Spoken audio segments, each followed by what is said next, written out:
여러분 안녕하십니까? 코로나19 KBS 통합뉴스룸 5시 뉴스입니다. 초유의 코로나19 상황 속에 대학 수학 능력 시험이 1,300여 개 시험장에서 치러지고 있습니다. 현재 마지막 5교시는 제2외국어와 한문으로 5시 40분에 모두 종료됩니다. 수능 출제 기관은 예년과 같은 출제 기조를 유지했다고 설명했는데요. 지난 시험과 비교해 국어는 쉬웠지만 수학, 가형은 어려웠던 것으로 평가되고 있습니다. 석혜원 기자입니다. 아침 일찍 시험장을 찾은 수험생마다 마스크를 끼고 있습니다. 혹시라도 늦을까 봐 그래서 일찍 오게 됐어요. 다 같이 모여 있다 보니까 혹시라도 감염될까 봐 마스크도 여분 더 챙겨오고. 한 수험생은 방역복까지 챙겨 입고 뛰어들어갑니다. 코로나19로 예년과 달리 단체 응원은 찾아볼 수 없었습니다. 수험생은 시험장 안으로 들어갔지만 가족들은 발길을 떼지 못합니다. 너가 들어가는 뒷모습을 봤을 때 너무 가볍지만 않고 무거운 마음이 들더라.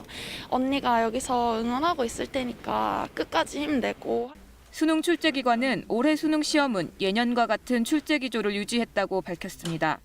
예년의 출제 기조를 유지하면서 현행 고등학교 교육과정의 내용과 수준을 충실히 반영하고 EBS 수능 교재, 강의와의 연계에 대해서는 전 영역에서 문항수를 기준으로 연계율을 70% 수준으로 맞춰 출제했다고 밝혔습니다.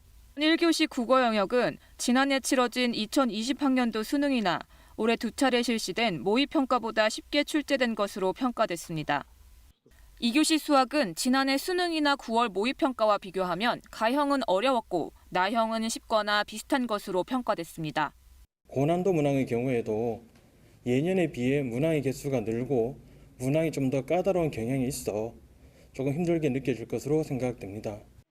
코로나19에 확진돼 병원이나 생활치료센터에서 시험을 치른 수험생은 서울 16명, 인천 4명, 부산 2명 등으로 집계됐습니다. 대전에서는 어젯밤 수능 감독관으로 투입될 예정이었던 30대 교사 1명이 확진 판정을 받아 수능 감독관에서 제외됐습니다. 또 확진 교사와 밀접 접촉한 교사 등 30여 명 대신 예비 감독관이 투입됐습니다. 한국교육과정평가원은 오는 7일까지 문제와 정답에 대한 이의 신청을 받은 뒤 이달 23일 성적을 통지합니다. 코로나19 확산으로 대부분의 대학들이 수능 이후로 수시 전형을 연기하면서 이번 주말부터 논술고사 등이 치러집니다. KBS 뉴스 석혜원입니다.